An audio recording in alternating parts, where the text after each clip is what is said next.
swear to God, as time passes by, people within corporations or the media or the government in general intentionally one-up themselves in the realm of stupidity in regards to their own decisions in response to wokeness. In fact, we shouldn't be calling it the social justice Olympics or the victimhood Olympics anymore. We should just call it the stupidity Olympics. Because honestly, every time when there's something in regards to trying to promote wokeness or trying to appease the woke left in general, it somehow goes back to bite them in the ass. I swear, I really wonder, how is it that a lot of these people still continue on with this path forward, in spite of the fact that not only do people not like this kind of crap, they actively try to avoid it to the point where it damages profits, and of course, in regards to the military, damages recruitment. And I'm specifically talking about what's happening with the Navy right now, where they just thought as a good idea in order to get some more recruitment, because the Navy, like many other armed forces, is having a recruitment crisis. They thought it was a good idea to have one of the social media influencers be a non-binary drag dancer. I am not even kidding you. Apparently, they thought it was a good idea to take all those stereotypes of the Navy and make it real. Apparently, they thought that it's a good idea to use the phrase "life imitates art" in this sense. Believe me, there are so many issues in regards to the recruitment crisis that are currently going on. Whether it be the waiver process, yes, that's actually a thing. The medical history system known as Genesis, and of course the wokeness that's definitely playing a part, and of course this. This. How is it that people within the military, our military leadership, or even the political military leadership, honestly think that this is going to attract people? Because here's the thing.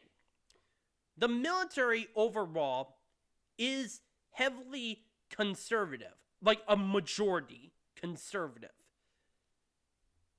And yet they think that it's a good idea to get a drag dancer to become a social media influencer for the Navy to promote recruitment.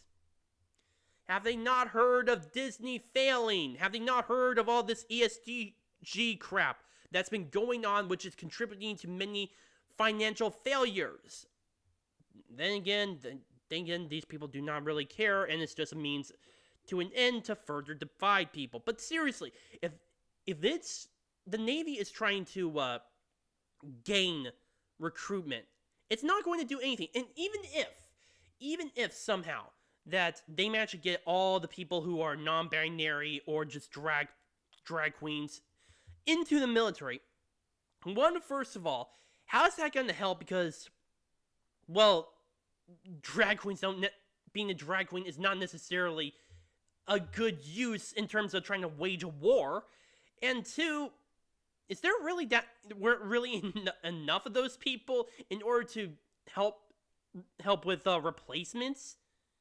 I mean, after all, already the Navy is expected to lose 8,000 recruits. I'm sorry. They're about to miss their quota for this year in 2023 by 8,000 recruits. And the Navy is not alone in this matter. The Air Force is expected to lose between 10 to 15,000. It's more likely to be 10,000. They will not be able to make their own quota. And of course, there's the Army, who last year could not make it to their own goal by 15,000. And I'm also including the National Guard as well as the Reserve here, because they are in a worse situation than the active duty military.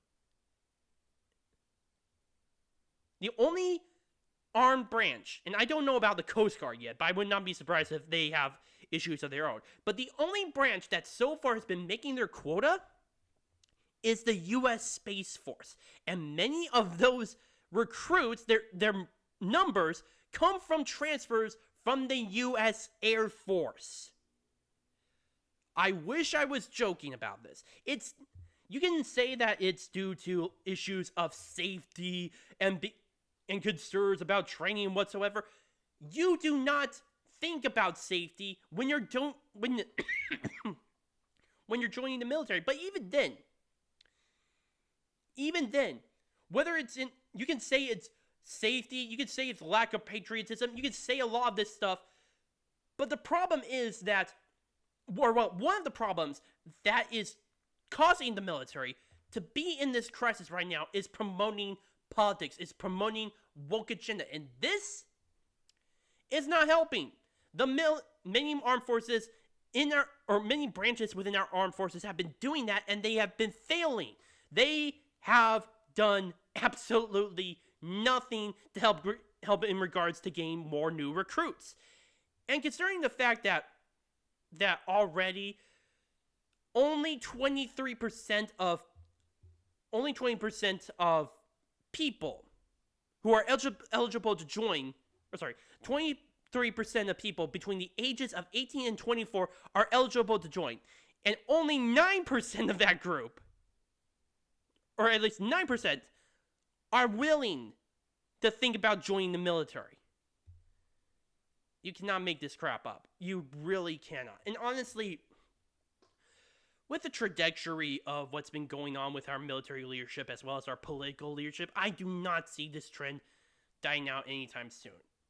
And I would say there are easy ways to fix a lot of this. There are very easy ways. You can deal away with the MHS Genesis system, which I've been hearing a lot of complaints about. You can ease up on the waiver system. You could reform the DoD instructions in regards to disqualifications. You could do a whole lot in order to gain a huge amount of new recruits. But this is what they go with, specifically the Navy.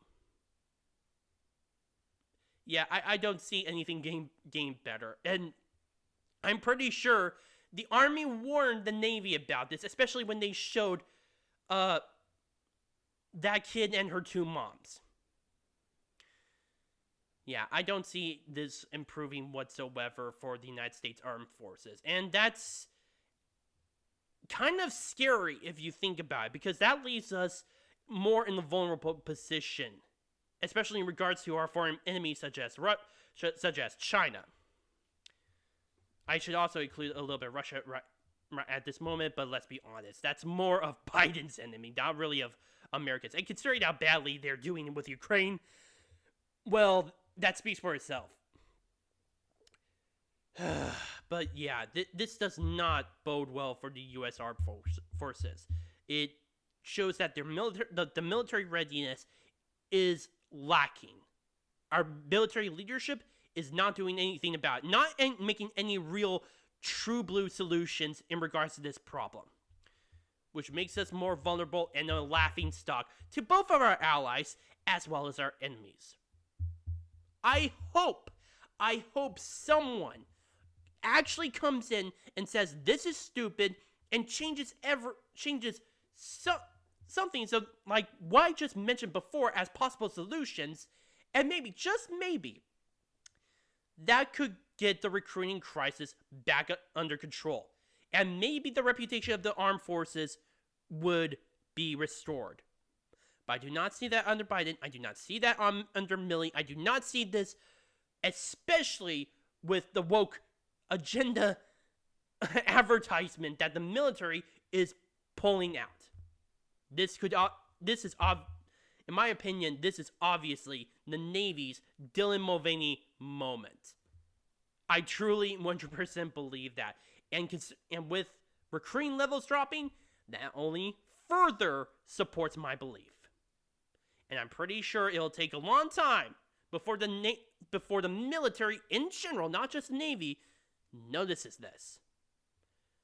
My name is Noah Meehan on The Arc Truth. Please post your comments down below, like this video, subscribe, and share with friends. Also, if you have any issues regarding my videos, such as how I speak, or my improv in general, please post your comment section down below or directly message me. Thank you.